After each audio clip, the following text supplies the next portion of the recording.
Hello everyone, कैसे हो सब? बढ़िया जी सर। हमारा चैप्टर चल रहा था रिडम्पशन ऑफ डिवेंचर्स, जिसके अंदर कुछ क्वेश्चंस हम लोग डिस्कस कर चुके हैं। सर रिडम्पशन ऑफ डिवेंचर के अंदर क्या है, कुछ अमेंडमेंट्स आपकी आई हुई हैं। तो जो लेटेस्ट एप्लीकेबल आपका जो मॉड्यूल है वो ICAI का BOS नॉलेज पोर्टल जो है वहाँ पे पड़ा है। आपके जो आपको क्वेश्चंस ट्राई करने हैं, आपकी बुक वाले भी सिमिलर वैसे ही क्वेश्चंस हैं। आपकी बुक के अंदर जो क्वेश्चंस दिए हुए हैं उनके अंदर क्या है, लिस्टेड कंपनी या अनलिस्टेड कंपनी ऐसे करके स्पेसिफाई किया हुआ है। बट जो लेटेस्ट मॉड्यूल आया उसके अंदर क्या चेंजेस आ गए सर, वो सब हम लोग हमारे लास्ट लेक्चर के अंदर आज जो क्वेश्चन बचे हुए हैं वो डिस्कस करेंगे, उसके बाद डिस्कस कर लेंगे, या जो हमारा नेक्स्ट लेक्चर जो लास्ट रहेगा इस चैप्टर का उसके अंदर हम लोग डिस्कस कर लेंगे कि आपको क्या क्या करेक्शंस उन क्वेश्चंस के अंदर करने हैं। कोई बहुत बड़ा चेंज नहीं आया।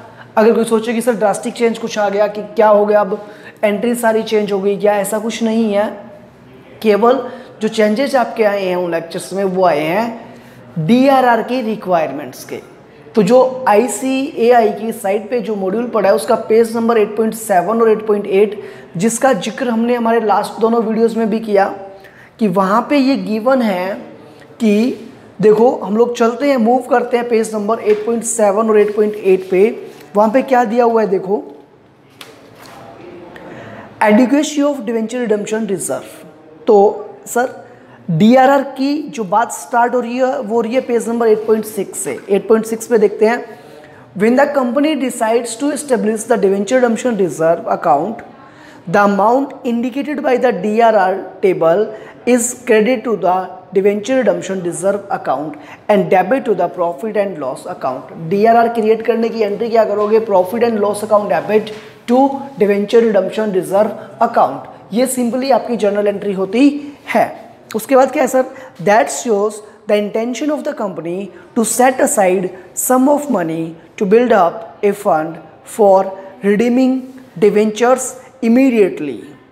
The company should also purchase outside investments. Company क्या करेगी, आउटसाइड इन्वेस्टमेंट्स को भी परचेज करेगी।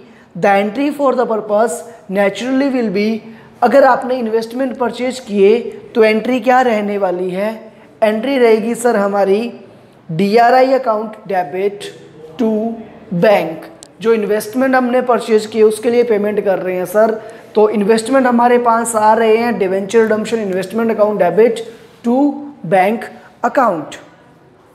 आगे क्या कह रहा है sir, if the debentures are purchased within the interest period the price would be inclusive of interest provided these are purchased cum interest. कहते हैं अगर हम लोग डिवेंचर्स परचेज करेंगे विद इन इंटरेस्ट पीरियड से, कंपनी ने क्या किया, जो इंटरेस्ट का पेमेंट है वो 2 मंथ्स 3 मंथ्स 4 मंथ्स कुछ टाइम पहले किया था और हमने उन डिवेंचर्स को परचेज क्या किया है, बाद में अगर किया है तो क्या होगा। तो कहते हैं ऐसे इंटरेस्ट को सर हम लोग क्या बोलते हैं, cum interest. But if purchased ex interest the interest to the date of purchase would be payable to the seller additionally.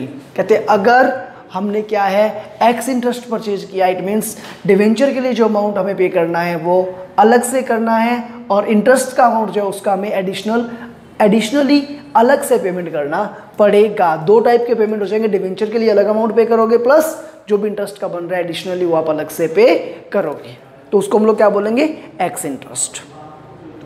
In order to adjust the effect there of the amount of interest accrued till the date of purchase if paid is debit to interest account against which the interest for the whole period will be credited। तो कहते हैं देखो sir आपने जो payment किया simply वो किसका किया, इंटरेस्ट का। इंटरेस्ट का पेमेंट करने की एंट्री क्या करोगे, interest account debit to bank account. और मान लो आपने 3 मंथ का इंटरेस्ट आउटस्टैंडिंग से 3000 रुपीज़, तो आपने क्या किया, एंट्री करी interest account debit to bank ₹3000। After 3 months जब 6 मंथ्स पूरे हो जाएंगे तब आपको इंटरेस्ट रिसीव होगा, तब क्या एंट्री करोगे, bank account debit to interest account. कितना होगा सर, 300 रुपीज़, सॉरी 6 मंथ्स का मिलेगा ना आपको, तो ये कितना हो जाएगा 6000 रुपीज़। जब मैं इसकी लेजर पोस्टिंग की बात करूंगा सर, तो इंटरेस्ट अकाउंट में पहले क्या लिखोगे, टू बैंक 3000 और बाद में लिखोगे सर बाय बैंक 6000। नेट क्या है, 3000 का इंटरेस्ट आपके पास बच गया। वो 3000 का इंटरेस्ट कौन सा है, उस पीरियड का इंटरेस्ट है सर जिस टाइम के लिए आपने उन डिवेंचर्स को होल्ड किया था। जितने टाइम के लिए वो डिवेंचर्स आपके पास थे उतने टाइम का इंटरेस्ट आपके अकाउंट में क्या हो गया, इफेक्टिवली क्रेडिट हो गया। As a result, the balance in the account would be left equal to the interest for the period for which the debentures were held by the company. Effectively क्या हुआ, उतने time का interest आपके पास बच गया जितना टाइम के लिए डिवेंचर्स आपने हेल्ड करके रखे थे। 3 मंथ्स की बजाय आपको इजी करने के लिए मैं यहाँ पे 2 मंथ्स कर दूँ, तो 2 मंथ्स का इंटरेस्ट कितना, 2000 आपने पे किया। अब आपके पास अर्निंग्स कितनी बचेगी, 4000 की। ठीक है, आगे देखते हैं adequacy of debenture redemption reserve. Debenture redemption reserve जो है वो कितना बनाना चाहिए, जो आपका अमेंडमेंट आया है सर वो इसी पोर्शन के अंदर आया है, इसलिए हमें इस पोर्शन को थोड़ा सा ध्यान से देखना है। As per rule 18(7) of the companies share capital and debentures amendment rules 2019।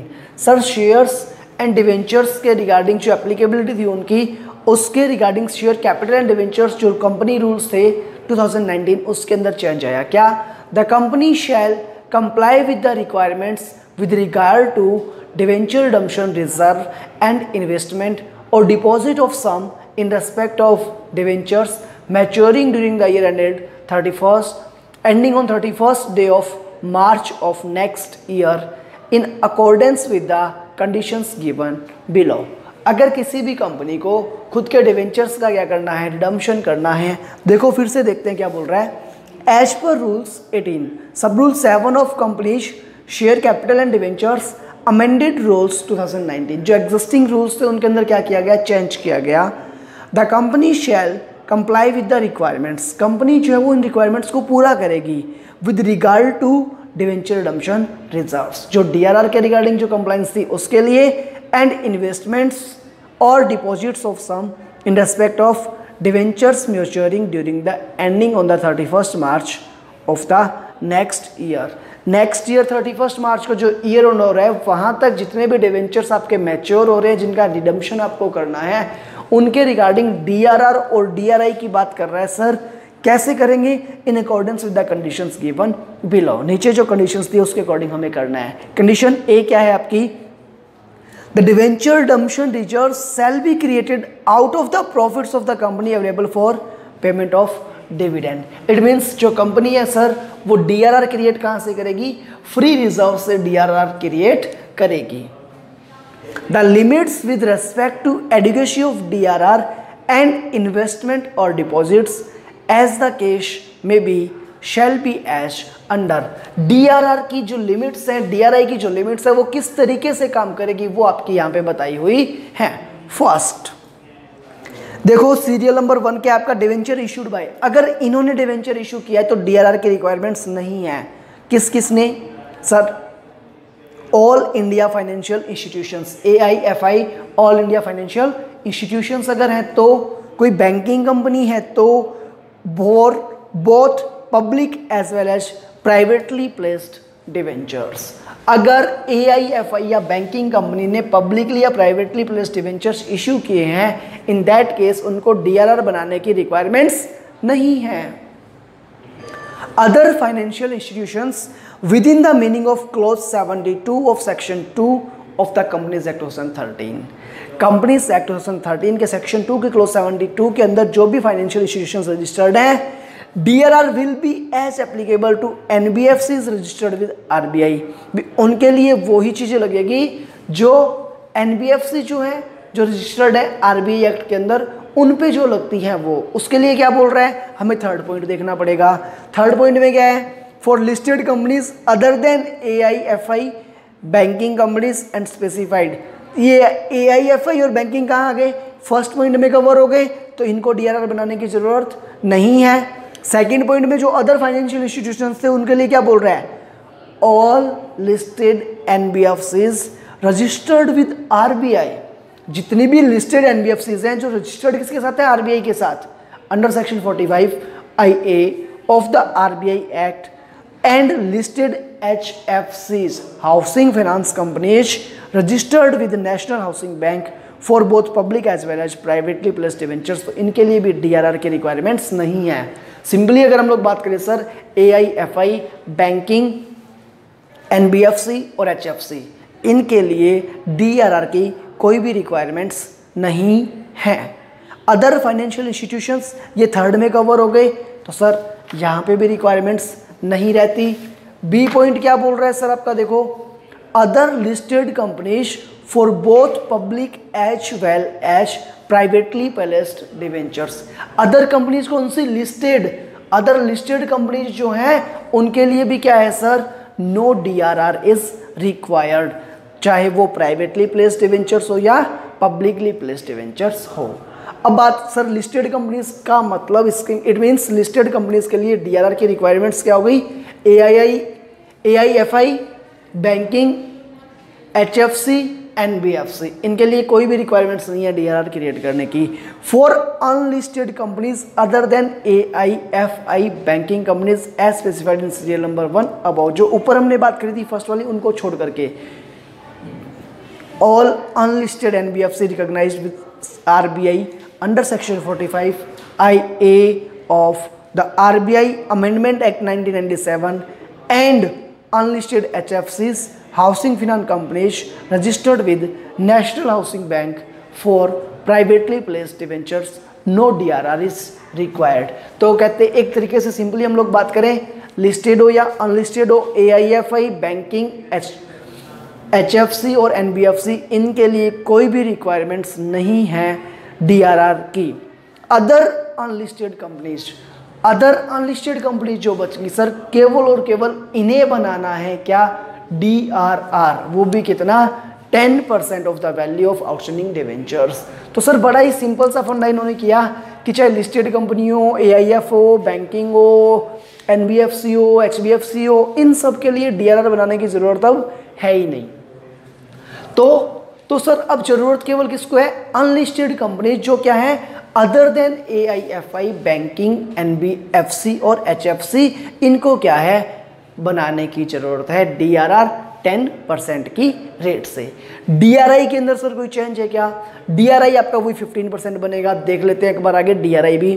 Further as per rule 18 sub rule 7 of the companies share capital and debentures amendment rules 2019 following companies, कौन कौन सी company sir, all listed NBFCs, all listed HFCs, all other listed companies other than AIFI, banking companies and other financial institutions and all unlisted companies which are not NBFC and HFC। किस किस को बोला sir इन्होंने, all listed NBFCs, listed HFCs, other listed companies other than AIFI, banking and other FIs and all unlisted companies which are not NBFC and HFC। तो जो हमने exclude किए थे DRR में वो आ गए, पहले तो NBFC आ गई, लिस्टेड HFC आ गई, फिर इनके अलावा अगर अदर लिस्टेड कंपनीज है जो इन सबको छोड़ करके, तो लिस्टेड सारी ABC में चली गई आपकी। D में क्या बोल रहे हैं, and all unlisted companies which are not NBFC and HFC, जो NBFC और HFC नहीं है, shall on or before the 30th day of April in each year in respect of debentures issued, deposited or invest as the case may be, a sum which should not be less than 15% of the amount of its debentures maturing during the year ending on 31st day of March of next year in any one or more of the following methods, namely क्या करना है sir, 15 पर जितना भी आपको क्या करना है, डिवेंचर्स मैच्योर हो रहे हैं उनका 15% DRI बनाना पड़ेगा, या इन सब चीज़ों में इन्वेस्ट करना पड़ेगा। किसमें, in deposits with any schedule bank free from charge और लियन। शेड्यूल बैंक के अंदर आपको 15% पैसा जमा करवाना पड़ेगा, या फिर in unencumbered securities of central government और of any state government. Central government या स्टेट गवर्नमेंट भी कोई भी इन इनकम्बर्ड सिक्योरिटीज, ऐसी सिक्योरिटी जो क्या है, फ्री है, जो गिरवी नहीं रखी उसके अंदर इन्वेस्टमेंट कर सकते हो, या फिर in unencumbered securities mentioned in clause A to D and EE of section 20 of Indian trust act 1882। Indian trust act 1882 जो है इसके सेक्शन 20 के अंदर जो बोली हुई है वो वाली सिक्योरिटीज अगर आप एक्वायर करते हो या in unencumbered bonds issued by any other company which is notified under clause F of section 20 of Indian trust act 1882, इन सब के अंदर आपको इन्वेस्ट करना पड़ेगा कितना? 15%। द अमाउंट डिपॉजिटेड और invested as the case may be above should not be utilized for any purpose other than for redemption of debentures maturing during the year referred to above। कहते जो भी amount आपने इसमें invest किया उस पैसे को आप केवल और केवल कहाँ काम लोगे? इन डिवेंचर्स के रिडम्पशन के लिए ही काम में लोगे, इसके अलावा और कहीं पे काम में नहीं लोगे। Provided that the amount remaining deposited और invested as the case may be shall not at any time fall below 15% of the amount of debentures maturing during the 31st day of March of that year। उस particular year के 31 मार्च को जितने debentures आपको redeem करने हैं वहां तक उसके किस 15% से कम कभी भी नहीं होना चाहिए। क्या? DRI का आपका balance. In case of partly convertible debentures, अगर पार्टली कन्वर्टेबल डिवेंचर्स हैं तो जो आप DRR क्रिएट करोगे वो केवल और केवल सर नॉन कन्वर्टेबल वाले पोर्शन के लिए करोगे। DRR shall be created in respect of non-convertible portion of debenture issues in accordance with this sub rule। The amount credited to DRR shall not be utilized by the company except for the purpose of redemption of debentures। कहते जो भी पैसा आपका है sir जो आपने credit किया DRR में वो आप डिवेंचर के रिडम्पशन के अलावा और कई काम में नहीं लोगे। नोट क्या दिया हुआ है sir? It should be noted that appropriation to DRR can be made at any time before redemption and investment in specified securities as mentioned above can be done before 30th April of the debentures maturing that year। भाई जो आपका year and हो रहा है 31 मार्च को उसके just पहले जो 30 अप्रैल गई उससे पहले आपको DRI के अंदर इन्वेस्ट करना जरूरी है। DRR आप कभी भी बना सकते हो 31 मार्च तक, जिस दिन रिडम्पशन होना तब तक आप कभी भी बना सकते हो। However, for the sake of simplicity and easy, it is advisable to make the appropriation and investment immediately after the debentures are allotted। हम लोग ये मानते हैं सर, हम लोग क्या करते हैं, एडवाइजेबल ये दिया इन्होंने कि जैसे ही आप डिवेंचर्स इशू कर देते हो ना तो एक ना जो आया है वो जाएगा, जो डिवेंचर्स इशू हुए हैं वो रिडीम करने पड़ेंगे। तो इसलिए बोला बाद में कोई चक्कर रखो ही ना, आप एक काम करो that the company has sufficient amount of profits. हम लोगों को हमेशा ये मानना है कंपनी के पास सफिशिएंट अमाउंट ऑफ प्रॉफिट्स है। Issued if allotment date is not given in the question, तो कहते हैं हम लोग उसी दिन अप्रोप्रिएशन कर देंगे और इन्वेस्टमेंट कर देंगे कि ये मानते हुए कि हमारे पास P&L के अंदर सफिशिएंट बैलेंस जो है वो पड़ा है। Also in some cases the date of allotment could be missing. कहते कुछ केसेस ऐसे होते हैं जहां हो सकता है कि अलॉटमेंट की डेट नहीं दी हुई। In such cases the appropriation and investments should be done on the first day of that year for which ledgers accounts are to be drafted. कहते हैं अगर ऐसा कुछ है तो जिस भी ईयर का आप अकाउंट बना रहे हो ना उसी ईयर के अकाउंट के फर्स्ट डेट को आप DRR और DRI वाली एंट्री करके दिखा देना। ठीक है, जर्नल एंट्रीज के अंदर आपका कोई चेंज है नहीं, सारी चीज़ें सिमिलर हैं, बस ये थोड़ा सा आपका चेंज आया था सर जो हमने यहाँ पे डिस्कस कर लिया। इलस्ट्रेशन नंबर जो 2 आपको करवाया गया था उसके अंदर देखो क्वेश्चन में क्या गिवन था आपको, क्वेश्चन में गिवन था आपको सर वहां पे the following balances appeared in the books of A company, उसके आगे ब्रैकेट में लिख देना आप लोग unlisted company other than AIFI, banking company, NBFC and HFC।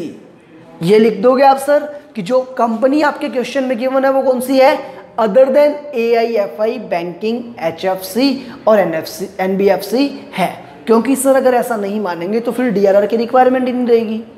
और सर जो DRR का बैलेंस आपको क्वेश्चन में गिवन था 2 लाख, उसकी जगह कितना कर दो 50,000, तो बाकी सारी चीज़ें आपकी क्या सेम रह जाएंगी।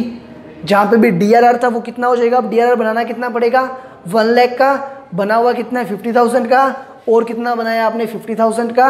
इस तरीके से आपके आंसर में एक छोटा सा चेंज हो जाएगा। बाकी सारे क्वेश्चंस आपके सही डिस्कस किए हुए हैं, कोई दिक्कत वाली बात नहीं है।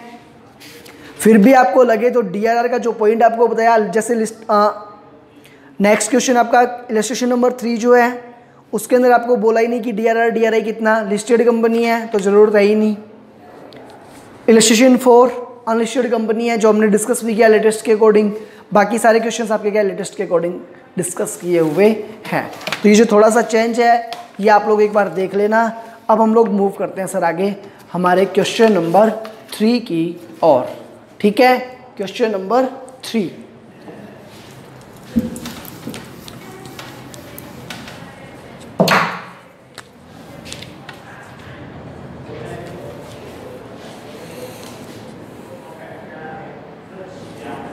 क्वेश्चन नंबर 3 में देखो क्या दिया हुआ है।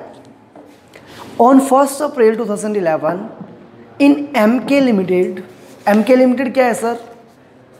Unlisted company other than AIFI banking company NBFC and HFC। तो अगर अनलिस्टेड कंपनी है sir other than AIFI banking HFC NBFC तो फिर उस केस में क्या DRR बनेगा 10%। 9% debentures appeared with an opening balance of 50 lakh divided into 50,000 fully paid debentures of rupees 100 each issued at par। कंपनी के पास सर 50,000 डिवेंचर्स हैं ऑफ रुपीज 100 each इशूड कैसे किए हुए हैं? पार पे, है ना जी।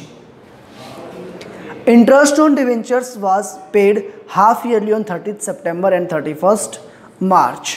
इंटरेस्ट ऑन डिवेंचर्स सर जो है वो पेमेंट कब होता है? 9% वाले हमारे ये डिवेंचर हैं। इंटरेस्ट ऑन डिवेंचर्स जो है हमारे इनका पेमेंट होता है सर 30 सितंबर को एंड 31 मार्च को। ठीक है जी, चलो आगे देखते हैं। On 31st May 11, the company purchased 8,000 debentures of its own at the rate rupees 98 x interest per debenture। 31st May 11 को 31/5/11 को कंपनी ने 8,000 कितने डिवेंचर्स लिए? 8,000 डिवेंचर्स लिए सर 98 रुपीज़ के अकॉर्डिंग एक्स इंटरेस्ट। तो इंटरेस्ट का पेमेंट अलग से किया होगा, वो इंटरेस्ट की कैलकुलेशन हमें करनी पड़ेगी। बात आती है सर 31 मई से पहले, जस्ट पहले इंटरेस्ट का पेमेंट कंपनी ने कब किया होगा? ये है सर आपका अकाउंटिंग ईयर 1 अप्रैल से 31 मार्च। तो सर जो कंपनी है वो इंटरेस्ट का पेमेंट कब करती है? 30 सितंबर को और 31 मार्च को।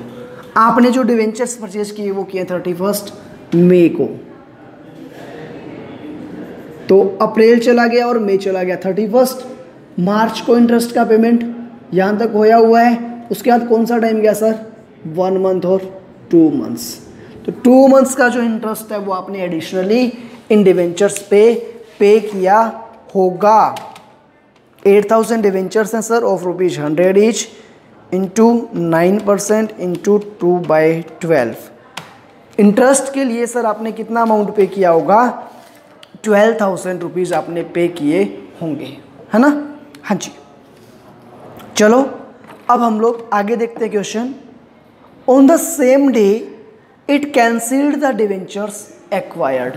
जिस दिन ये डिवेंचर्स एक्वायर किए थे मीन्स 31 मई को, उसी दिन डिवेंचर्स कंपनी ने क्या किए? कैंसिल कर दिए। सर डिवेंचर था कितने का? 100 रुपीज़ वाला। इंटरेस्ट का पेमेंट अलग से किया था, हमने खरीदा कितने में? 98 में। तो 2 रुपीज़ पर डिवेंचर इंटू 8,000 16,000 रुपये का सर क्या हो गया? बेनिफिट हो गया कंपनी को। समझ आ रहा है? डिवेंचर कितने का था? 100 रुपये वाला। हमने खरीदा कितने में? 98 में। इंटरेस्ट का पेमेंट अलग से, तो इसमें से कुछ लेस करना नहीं है। तो 100 माइनस 98, 2 रुपये का एक डिवेंचर पे फायदा हुआ। टोटल डिवेंचर हमने खरीदे कितने थे? 8,000। तो 16,000 रुपीज़ का बेनिफिट हो गया कंपनी को। किस पे? रिडम्पशन पे। ठीक है जी। टोटल जो डिवेंचर से हम लोग ये रिडीम करेंगे सर, तो पेमेंट कितना करना पड़ेगा? 8,000 इंटू 98। जो हमने पेमेंट किया सर, कॉस्ट पड़ी हमारी इन डिवेंचर्स की रिडम्पशन के लिए, वो पड़ी सर 7,84,000।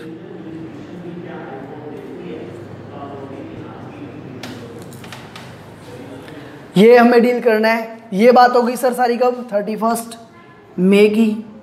उसके बाद क्या करना है, उसके बाद सर जून जुलाई अगस्त सितंबर में जाकर के इंटरेस्ट का पेमेंट होगा। इंटरेस्ट के पेमेंट की एंट्री हमें करनी है और इस क्वेश्चन को सर हमें क्या करना है, complete. You are required to prepare necessary ledger accounts excluding bank account. कहते हैं जी आपको बैंक अकाउंट बनाने की ज़रूरत नहीं है, बाकी जो भी नेसेसरी अकाउंट्स हैं, लेजर अकाउंट हैं, वो सब आप क्या करो, वो आप बना करके हमें दिखाओ। तो कौन कौन से अकाउंट्स ये सब बनेंगे आपके इस क्वेश्चन के अंदर, बताएं कौन कौन से अकाउंट हमें बनाने पड़ेंगे। सर एक तो बना दो 9% debenture account, 9% debenture account by balance BD. कितना है सर, 50 लाख रुपीज़ का बैलेंस हमें, 50 है ना, कितने हैं, हाँ 50,000 डिवेंचर्स ऑफ ₹100 ईच। 50 लाख के डिवेंचर्स आपके पास गिवन है। कब सर, 1 अप्रैल 11 को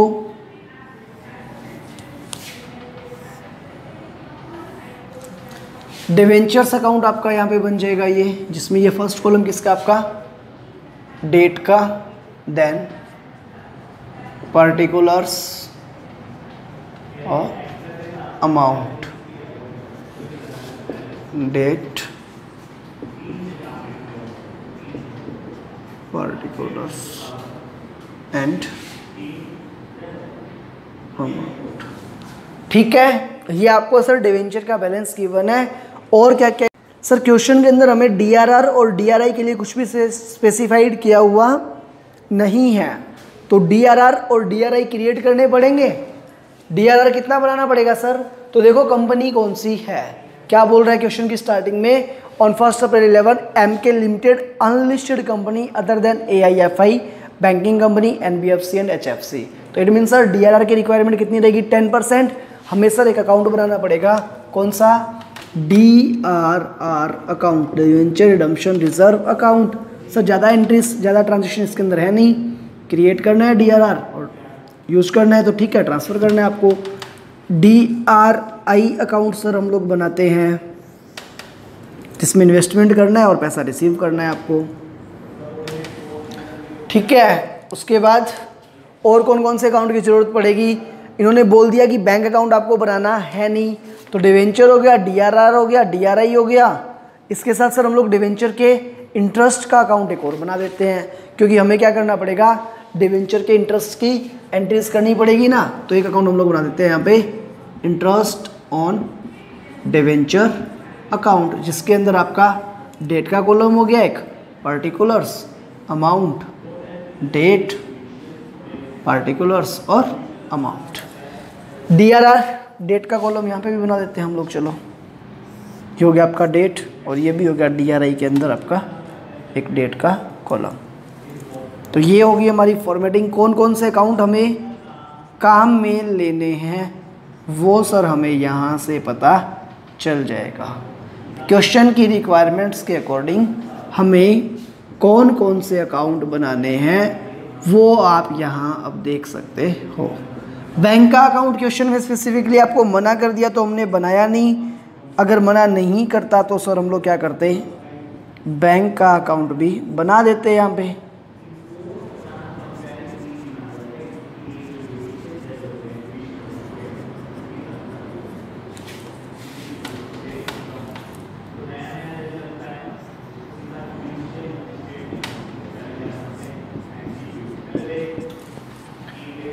ठीक है,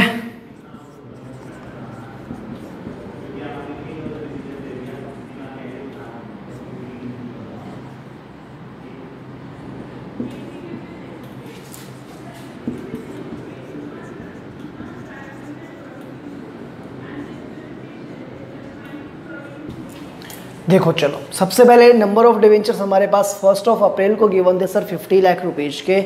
उसके बाद क्या बोल रहा है question, interest on debentures was paid half yearly on 30 September and 31 मार्च। तो इंटरेस्ट के पेमेंट की जो बात आएगी सर वो आएगी 30 सितंबर को जा करके। कब करना है इंटरेस्ट का पेमेंट, 30 सितंबर को, उससे पहले क्या हुआ सर, कह रहे ऑन 31 मई 11, यहाँ पे 31 मई 11 को क्या हुआ, the company purchase 8000 debentures of its own at 98x interest. 8000 debentures purchase किए सर कंपनी ने, कितने में, एक्स इंटरेस्ट परचेज किए। तो हम लोग चाहे तो एक investment in own debenture account खोल सकते हैं और चाहे तो रहने दे सकते हैं, क्योंकि सर जिस दिन हमने डिवेंचर्स परचेज किए उसी दिन क्या कर दिए, हमने कैंसिल कर दिए। चलो एक बार आप लोगों की सहूलियत के लिए मैं यहाँ पे अकाउंट और बना देता हूँ, investment in own debenture account. Investment in own debenture करोगे तो सर किस डेट को किया आपने, particulars, nominal cost, nominal value क्या थी उसकी, इंटरेस्ट कितना था और कॉस्ट क्या पड़ी, देन फिर डेट्स, पार्टिकुलर्स, नॉमिनल वैल्यू क्या थी, इंटरेस्ट कितना था और उसकी कॉस्ट क्या पड़ी। ये सब चीज़ें आपको उसके अंदर मेंशन करनी होती है। सर हमने जो डिवेंचर्स खरीदे वो कितने खरीदे, तो कहता 8000 डिवेंचर्स परचेज किए हैं 98 रुपीज़ के हिसाब से, तो 7,84,000 रुपीज़ का पेमेंट आपने किया डिवेंचर्स के लिए। इंटरेस्ट सर कितना, 8000 debentures of ₹100 each into sir 2 months का इंटरेस्ट, किस रेट से सर, 9% की रेट से। तो 12,000 रुपीज़ का पेमेंट आपका किस चीज़ का हो रहा है, इंटरेस्ट का। टोटल जो पेमेंट किया हमने सर 7,84,000 रुपीज़ प्लस 12,000 रुपीज़। ये डील पूरी करने के लिए 7,96,000 रुपीज़ का मुझे पेमेंट करना पड़ेगा। कैसे, कहता सर 8000 डिवेंचर्स 98 रुपीज़ के हिसाब से, तो 8000 इंटू 98, ये हो गया आपके 7,84,000 प्लस सर 8000 डिवेंचर्स जो थे वो हमारे थे 100 रुपीज़ वाले, उस पर 9% जो रेट है सर इंटरेस्ट की, कितने महीने का सर, 2 महीने का आउटस्टैंडिंग है, वो आया आपका 12,000 निकल के। तो टोटल 7,96,000 रुपीज़ का पेमेंट हुआ। जर्नल एंट्री क्या करोगे सर, जर्नल एंट्री अगर करनी पड़ी तो बनती है investment in own debenture account debit. कितना इन्वेस्टमेंट किया सर आपने ऑन डिवेंचर में, जो डिवेंचर्स के लिए पैसा दिया सर वो मेरा है 7,84,000। इंटरेस्ट अकाउंट डेबिट, इंटरेस्ट के लिए कितना पेमेंट किया सर 12,000 टू बैंक, कितना सर 7,96,000। बैंक अकाउंट आपको बनाने की ज़रूरत है नहीं। कौन कौन से account sir, investment in own debenture. तो इन्वेस्टमेंट इन ऑन डिवेंचर में क्या लिखोगे सर, हम लोगों ने ये परचेज किया सर 31 मई को, टू बैंक 7,84,000। इंटरेस्ट, सॉरी ये कौन सा आपका इंटरेस्ट ऑन डिवेंचर अकाउंट है ना, ऑन डिवेंचर के अंदर लिखना है हमें। ये हमारा है इन्वेस्टमेंट इन ऑन डिवेंचर, 31 मई को हमने इन्वेस्टमेंट किया टू बैंक। सर हमारे जो कॉस्ट लगी वो लगी 7,84,000 रुपीज़। इंटरेस्ट के दिए सर हमने 12,000 रुपये। 8 लाख वैल्यू के जो डिवेंचर्स थे वो हमारे पास आ गए। ठीक है, इंटरेस्ट अकाउंट डेबिट, तो इंटरेस्ट डिवेंचर रिडम्पशन इन्वेस्टमेंट, इसके सॉरी ये DRI है आपका, इंटरेस्ट ऑन डिवेंचर आपका ये रहा। इंटरेस्ट ऑन डिवेंचर में क्या लिखोगे सर, इंटरेस्ट ऑन डिवेंचर में हम लोग लिखेंगे to bank. Interest on debenture में आपने पेमेंट कितना किया सर इंटरेस्ट का, 12,000 रुपीज़ का पेमेंट हमने कर दिया 31 मई को। ये तो बात हुई सर केवल और केवल इन डिवेंचर्स को परचेज करने की। अब क्या है, इन डिवेंचर्स को कंपनी करेगी सर कैंसिल। कैंसिल कब करना है, इमीडिएटली, वेरी सेम डे। तो 31 मई को जब इन डिवेंचर्स को कैंसिल किया जाएगा तो एंट्री क्या बनेगी सर, ये जो हमारा इन्वेस्टमेंट था अब ये ख़त्म हो जाएगा। पहले इसको डेबिट किया था, अब क्रेडिट कर देंगे टू इन्वेस्टमेंट, कितने से सर, इन ऑन डिवेंचर 7,84,000। सर डिवेंचर्स हमारी फेस वैल्यू कितने की, 8 लाख के ख़त्म हो रहे हैं, तो 9% डिवेंचर अकाउंट डेबिट होगा हमारा, 9% डिवेंचर अकाउंट डेबिट कितने से, 8 लाख रुपए के डिवेंचर सर हमारे खत्म हो गए। तो to profit on redemption of debenture कितना आ जाएगा सर, 16,000। एंट्री क्या बनी फिर से देख लो, 8 लाख रुपीज के डिवेंचर्स आपके खत्म हो रहे हैं सर, तो 9% debenture account debit rupees 8 lakh, to profit on redemption of debenture और to on debenture. To on debenture मेरे कितने के खत्म हो रहे हैं सर, 7,84,000 के, और प्रॉफिट कितना हो रहा है 16,000। तो सर 9% डिवेंचर अकाउंट में क्या लिखोगे, 9% डिवेंचर अकाउंट में लिखेंगे सर हम लोग यहाँ पे to investment in own debenture. Investment किसका, केवल आप टू ऑन डिवेंचर भी लिख सकते हो। इन्वेस्टमेंट वर्ड मोस्टली हम लोग तब यूज करते हैं जब इन डिवेंचर्स को हमें लॉन्ग टर्म के लिए होल्ड करना होता है। 31 मई को सर क्या हुआ, प्रॉफिट आपको हो गया, तो टू प्रॉफिट ऑन कैंसिलेशन कितना प्रॉफिट हो गया सर, 16,000। ये कहानी तो कंप्लीट हुई आपकी 31 मई की। अभी सर हमें कहाँ जाना है, इसकी पोस्टिंग हमें सर इन्वेस्टमेंट ऑन डिवेंचर में करनी पड़ेगी। यहाँ लिखेंगे बाय 9% डिवेंचर कितना सर, 7,84,000। ये तो आपका सॉरी ये नहीं है ना आपका, ये वाला है, बाय 9% डिवेंचर्स कितना सर, 9% डिवेंचर सर 8 लाख की थी नॉमिनल वैल्यू, इंटरेस्ट में कुछ आना नहीं है आपका, और इंटरेस्ट का अकाउंट आपने अलग से बनाया तो इसमें कॉलम बनाने की ज़रूरत भी नहीं है।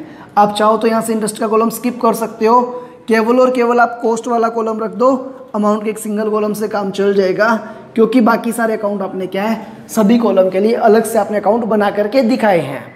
तो sir investment in own debenture में टू बैंक आया हमारा 784, बाय 9% डिवेंचर्स क्या आ जाएगा 784। Investment in own debenture account आपका क्या हो जाएगा, क्लोज हो जाएगा। इन्वेस्टमेंट इन ऑन डिवेंचर क्या हो जाएगा आपका, क्लोज हो जाएगा। 784 हमने पेमेंट किया था, उसको हमने खत्म कर दिया ट्रांसफर करके, कहाँ पे, इन्वेस्टमेंट इन ऑन डिवेंचर के अंदर, ठीक है। उसके बाद क्या आता है सर, ये सिंपली हमने केवल और केवल डिवेंचर्स को परचेज करके कैंसिल करने की एंट्री अभी तक करी है। अब सर हम लोग आगे बढ़ेंगे 31 मई के बाद। 31 मई के बाद क्या होगा सर, 31 मई तक पूरे 50 लाख के डिवेंचर्स थे सर मार्केट के अंदर। 31 मई के बाद क्या हुआ, 42 लाख के रह गए।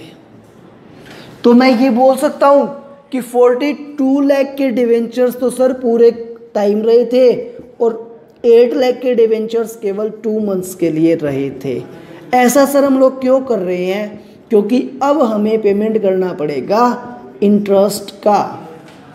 कंपनी जो है वो इन 8 लाख डिवेंचर्स जो रिडीम किए हैं उन पे केवल 2 मंथ्स के इंटरेस्ट का पेमेंट करेगी, और जो रिमेनिंग बैलेंस 42 लाख है उसके लिए कंपनी को क्या करना पड़ेगा, पूरे 6 मंथ्स के इंटरेस्ट का पेमेंट करना पड़ेगा। तो 42 lakh into 9% into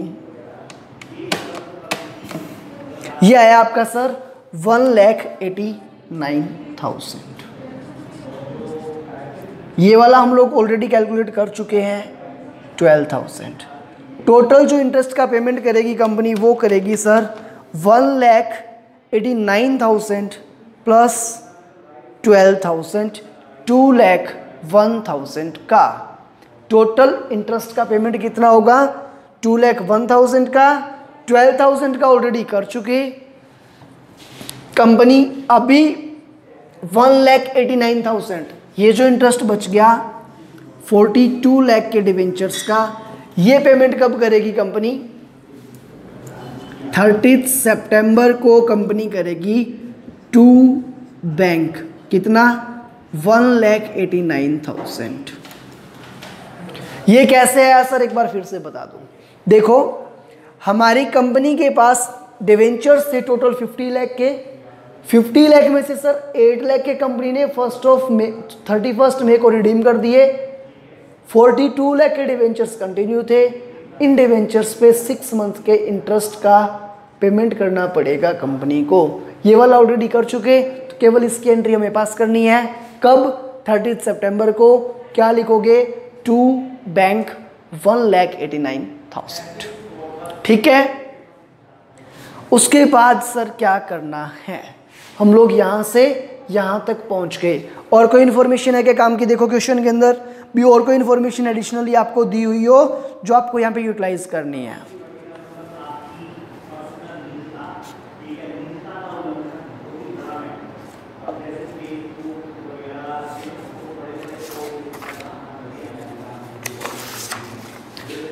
sir redemption की प्रोसेस स्टार्ट कर दी, तो उसके लिए हमें डीआरआर और डीआरआई बनाना है। हम लोग डिस्कस करके रह गए थे, एंट्रीज हमने अभी तक पास नहीं करी थी। डीआरआर की एंट्री क्या करोगे? डीआरआर क्रिएट करना है तो SPL account debit to DRR, SPL to DRR. क्या लिखेंगे एसपीएल टू डीआरआर? तो हम लोग लिख देंगे सर बाय, क्या लिखोगे? By SPL. कब बनाएंगे? रिडम्पशन से पहले। कितना? 10% बनाना जरूरी है सर। डीआरआई कितना करना पड़ेगा? 30 अप्रैल को सर हमें एंट्री करनी पड़ेगी। DRI to bank 30 April. DRI कितना करना जरूरी है सर? 15%। 50 लाख का 15%।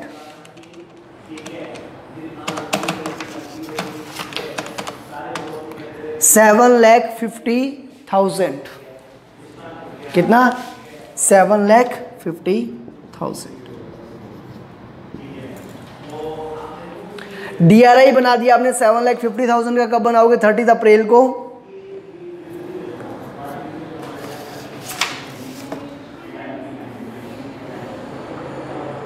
क्या दिया हुआ क्वेश्चन में? और ठीक है, डीआरआई बना दिया आपने, डीआरआर बना दिया।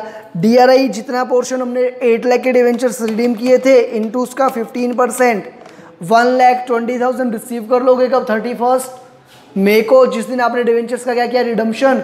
उस दिन जितने डिवेंचर्स हमने रिडीम किए उससे रिलेटेड पोर्शन कितना? 31 मई को 8 लाख का 12% रिसीव करेंगे। 8 लाख का 12%, सॉरी 8 लाख का 15% बनाया था हमने। 8 लाख का 15% हमें रिसीव करना है। कितना आएगा? 1,20,000। बाकी आपका एज इट इज बैलेंस बच जाएगा सर 31 मार्च को।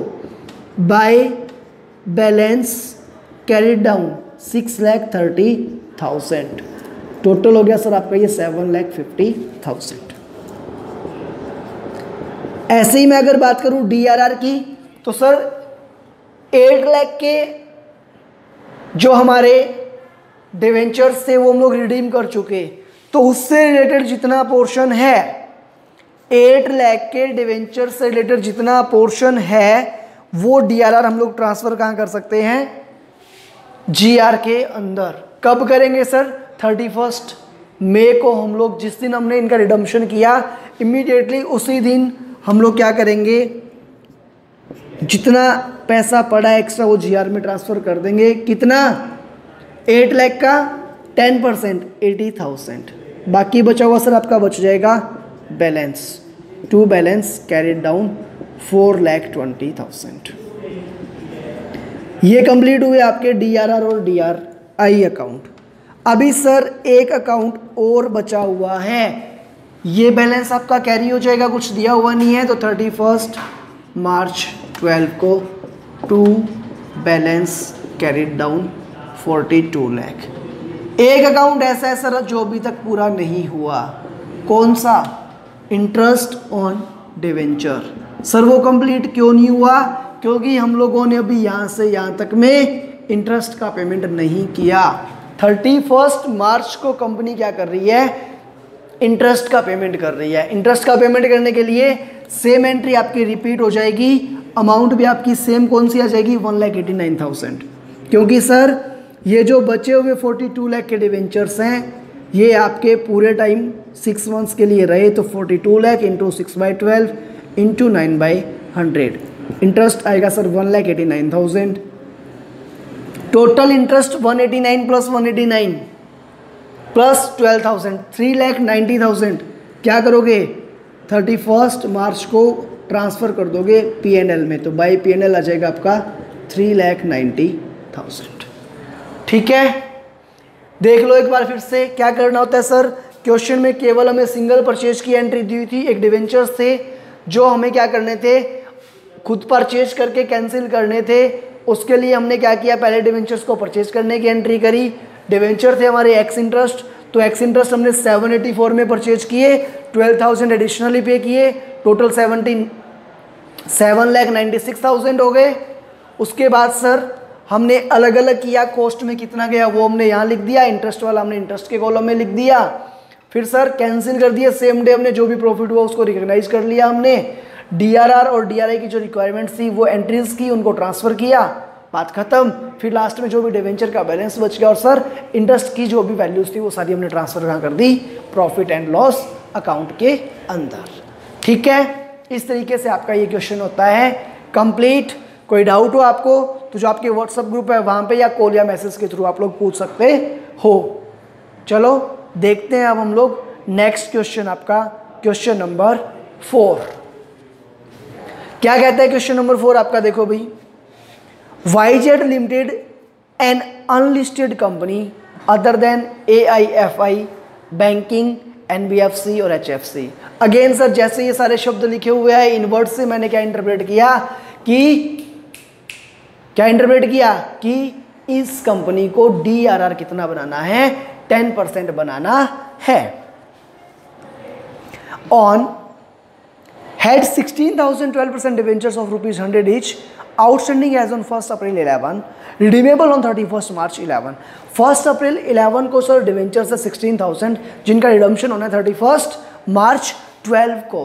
तो DRI कब बनना चाहिए सर, DRI 30 अप्रैल 11 या उससे पहले तक बन जाना चाहिए। DRR 31 मार्च 12 तक कभी भी हम लोग बना सकते हैं। On 1st April 11 the following balances appeared in the books of accounts. Investment in 2009% secured government bonds of ₹100 each, 2,000 into 100, 2 lakh rupees का इन्वेस्टमेंट है। DRI चाहिए कितना सर, 16 लाख का 15%, 2,40,000 चाहिए। हमारा इन्वेस्टमेंट है कितने का सर, 2 लाख का। एडिशनली कितना इन्वेस्टमेंट और करना पड़ेगा सर, 40,000 का जो इन्वेस्टमेंट है वो हमें और करना पड़ेगा।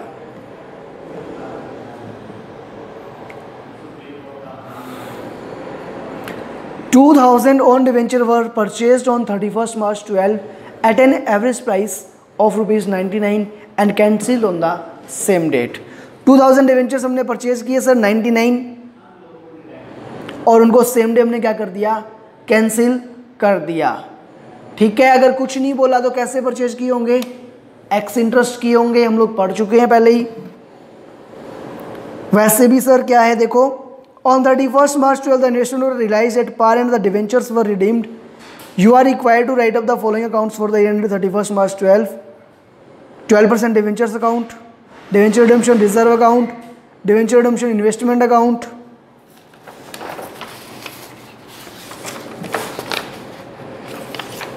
ये अकाउंट आपको बनाने हैं। 3 अकाउंट आपको बनाने हैं सर, 12% डिवेंचर्स, DRR और DRI।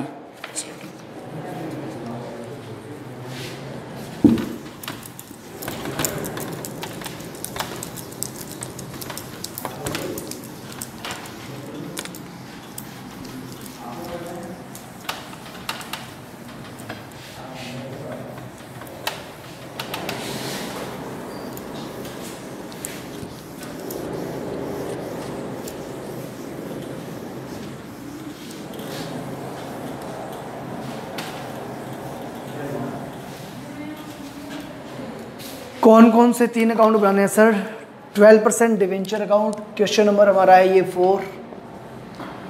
12% डिवेंचर अकाउंट हमें बनाना है। एक बनाना है सर हमें DRR अकाउंट और एक बनाना है सर हमें DRI अकाउंट।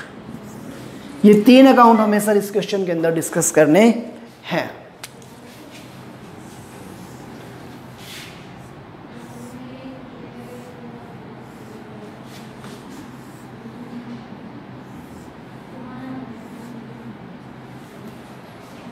चलो करते हैं स्टार्ट। तो 12% डिवेंचर अकाउंट बनाना है हमें, DRR अकाउंट बनाना है और DRI अकाउंट बनाना है। इन्फॉर्मेशन क्या है देखो, YZ limited and unlisted company other than AIFI banking NBFC 16,000 debentures है सर 100 ईच के, आउटस्टैंडिंग 1 अप्रैल 11। सर 1 अप्रैल 11 को डिवेंचर्स हैं आपके कितने के, 16,000 डिवेंचर्स ऑफ ₹100 ईच। लिखेंगे sir by balance brought down 16,000 debentures of 100 each, 16 lakh rupees आपका बैलेंस गिवन है। ठीक है, अब क्या किया क्वेश्चन में, YZ लिमिटेड अनलिस्टेड कंपनी थी, आउटस्टैंडिंग कितने थे, on 1 April 11 the following balances appeared in the books of accounts, investment in 2000 9% secured government bonds of ₹100 each. Sir company जो है उसने, कंपनी ने क्या कर रखा है, पैसा इन्वेस्ट कर रखा है कितना, 2000 बॉन्ड्स के अंदर सर ऑफ ₹100 ईच। तो इन्वेस्टमेंट कितना हो गया, 2000 × 100 2 लाख रुपीज का। DRI में क्या आएगा सर, 1 अप्रैल 11 को to balance BD 2 lakh rupees. और क्या बोल रहा है, DRR इज ₹1 लाख, DRR कितना है 1 lakh rupees by balance brought down 1 lakh rupees. Interest on investment is received yearly at the end of year. Sir interest on investment हमें कब मिलेगा, 2 लाख रुपीज का 9% इंटरेस्ट हमें रिसीव होएगा 31 मार्च 12 को 2 लाख रुपीज का 9% इंटरेस्ट हमें रिसीव होगा, जिसकी एंट्री हमें लास्ट में करनी है। और क्या बोल रहे हैं देखो, 2000 ओन डिवेंचर्स वर परचेस्ड, 2000 जो ओन डिवेंचर्स है वो परचेज किए on 31 March 12 at an average price of 99 and cancel on the same date. 2000 own debenture purchase किए सर, एक्स इंटरेस्ट या कम इंटरेस्ट 31 मार्च को किए sir, date of interest mention नहीं है हमें, हम लोग को अगर कुछ भी मेंशन नहीं होता एक्स इंटरेस्ट या कम इंटरेस्ट, तो हम लोग उसको एक्स इंटरेस्ट मान के चलते हैं। वैसे भी 31 मार्च है तो जनरली ये मानते हैं कि इंटरेस्ट की पेमेंट की डेट 31 मार्च होती है, उस दिन पेमेंट हो गया होगा, तो भी क्या है आपका एक्स इंटरेस्ट रहेगा। सर पेमेंट कितना किया, कितने डिवेंचर्स लिए, 2000 डिवेंचर्स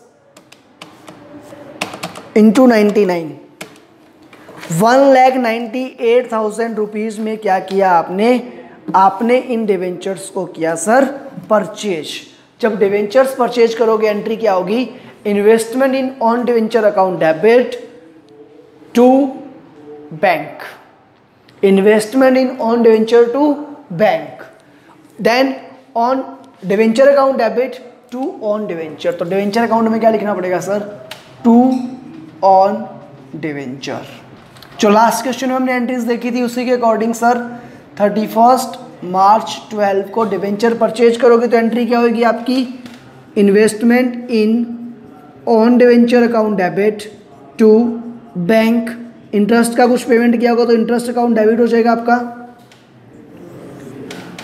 अब सर जब हमें इस इन्वेस्टमेंट को खत्म करना है तो इसे हम लोग करते हैं credit to on debenture, debit इसको करते हैं सर 12% डिवेंचर्स, साथ में क्या होगा sir to profit on cancellation, कितना 2 लाख के डिवेंचर सर 198 में परचेज किए थे तो 2000 का क्या हो गया प्रॉफिट। तो साथ में क्या लिखोगे 31 मई 12 को to profit on sale of debenture, कितना सर 2000 डिवेंचर खरीदे कितने के हमने 1,98,000 के।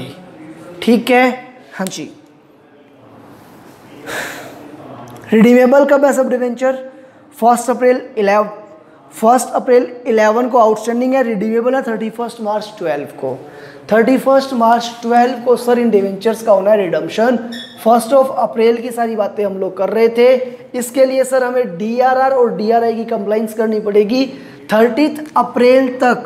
तो 30 अप्रैल 11 DRI मेरा हो जाना चाहिए सर कितना? 15% of total debentures. Total debentures कितने हैं सर? टोटल डिवेंचर्स हैं हमारे 16 लाख के इंटू 15%, 2,40,000 होना चाहिए। बना हुआ कितना है? 2 लाख। DRI में इन्वेस्टमेंट कब करना है, कुछ बोला हुआ है क्या? कुछ नहीं बोला हुआ। इन्वेस्टमेंट कर दोगे आप लोग कब सर? 30 अप्रैल को हम लोग इन्वेस्टमेंट करेंगे DRI का 2 बैंक कितना सर? 40,000। 2 बैंक 40,000। 2 लाख प्लस 40,000, 2,40,000 हो गया। DRI की रिक्वायरमेंट हमारी क्या हो गई? पूरी। DRR सर हमारा जो है वो होना चाहिए कितना? 10% होना चाहिए सर टोटल का। टोटल कितने हैं सर? 1,60,000 होना चाहिए। 16 लाख का 10% 1,60,000 होना चाहिए। 1 लाख का बना हुआ है कितना और बनाओगे? 60,000। कब बनाएंगे सर? तो कभी भी आप बना दो 31 मार्च तक। हम लोग बना देते हैं 31 मार्च 12 को बाय P&L कितना? 60,000। कोई भी डेट आप यूज कर सकते हो 1 अप्रैल 11 से लेकर 31 मार्च तक, क्योंकि क्वेश्चन के अंदर हमें ये नहीं बताया कि DRR और DRI हम लोगों ने किस डेट को बनाने हैं।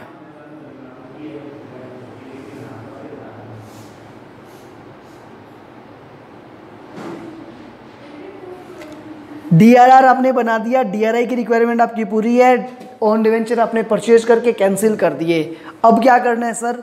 कुछ नहीं करना, सिंपली इंटरेस्ट की कैलकुलेशन हमें कुछ दी हुई नहीं है, हमें बस केवल और केवल इन अकाउंट्स को क्या करना है सर? क्लोज करना है। जो डिवेंचर्स हैं बचे हुए उनको क्या करना है? कैरी करना है क्या?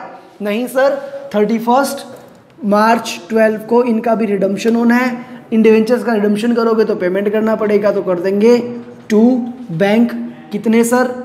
एट पार इनका रिडम्पशन हो जाएगा 14 लाख रुपीज। ये डिवेंचर का अकाउंट आपका हुआ कंप्लीट। उसके बाद 2 अकाउंट और बच गए सर, DRR और DRI। DRR का बैलेंस सर जब डिवेंचर सारे रिडीम हो गए तो हम लोग ट्रांसफर कर देते हैं किसमें? जनरल रिजर्व के अंदर।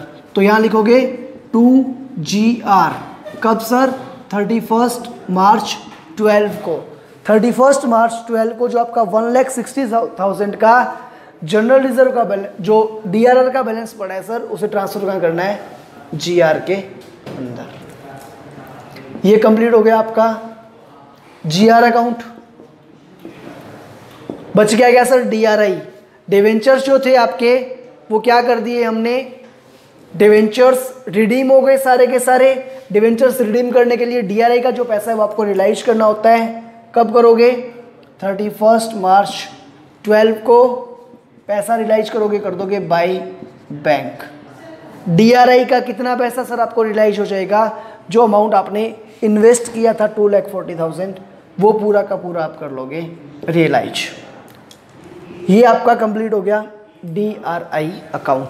बात आती है सर इंटरेस्ट की, कैलकुलेशन हमने नहीं करी, तो वो जो इंटरेस्ट है उसका अकाउंट आपको बनाना नहीं है, वरना इस DRI पे आप क्या करोगे? जो आपका 2 लाख का DRI था उस पे आपको 9% की रेट से इंटरेस्ट मिलेगा पूरे साल का, और ये जो 40,000 है सर इस पे आप 11 मंथ्स का जो इंटरेस्ट है वो कैलकुलेट करके रियलाइज करोगे। सर इस पे 11 मंथ्स का क्यों? क्योंकि हमने इन्वेस्टमेंट की डेट मानी है 30 अप्रैल। अगर 1 अप्रैल मानोगे तो पूरे 12 मंथ्स का इंटरेस्ट कैलकुलेट करके रिसीव करना होता, अगर क्वेश्चन में ऐसा हमें करने का बोलता तो। बट हमें क्वेश्चन में बोला नहीं तो हमने डिस्कस किया नहीं। देखो आगे कुछ वर्किंग नोट्स दिए हुए हैं, डेट्स के रिगार्डिंग जो भी आपके इश्यूज हैं आप लोग मैसेज करके पूछ लेना, मैं आपको वो सारे एक्सप्लेन कर दूंगा। ठीक है, DRI के लिए क्या बोल रहा है, the company would be required to invest an amount equivalent to 15% of value of debentures in specified investment which would be कितना होगा 16,000 इंटू 100 इंटू 15% 240 होगा। 2 लाख का बना हुआ है, कितना और बनाना पड़ेगा। The balance of 40,000 would be invested by the company on 1 अप्रैल 11। हम लोग चाहे तो सर 1 अप्रैल के अलावा और कोई अल्टरनेट डेट 30 अप्रैल तक कोई भी एज्यूम कर सकते हैं। वर्किंग नोट 2 में क्या है, redemption of debenture redemption investment on 30 मार्च 2012। 30 मार्च या 31 मार्च आप दोनों में से किसी को भी कर सकते हो, और दोनों का कैंसिलेशन जो वो सेम डेट को हुआ तो आप क्या करो, दोनों को साथ में ही रियलाइज कर लो। 30,000 और 2,10,000 आपको अलग अलग करने की ज़रूरत नहीं है, आप एक साथ कर लोगे तो भी कोई दिक्कत नहीं है। This investment have been realised a day before redemption of debentures. Alternatively लिखा हुआ भी है कि आप चाहो तो एक दिन पहले कर लो या फिर 31 मार्च को रियलाइज कर लो। तो डेट्स के रिगार्डिंग आपके कुछ इश्यूज अगर रहते हैं इस क्वेश्चन के अंदर तो आप लोग मैसेज करके पूछ लेना, क्लियर आपको करवा देंगे, समझ में आ जाएगा। वहाँ से मिलते हैं नेक्स्ट लेक्चर में, तब तक के लिए बाय बाय, गुड डे।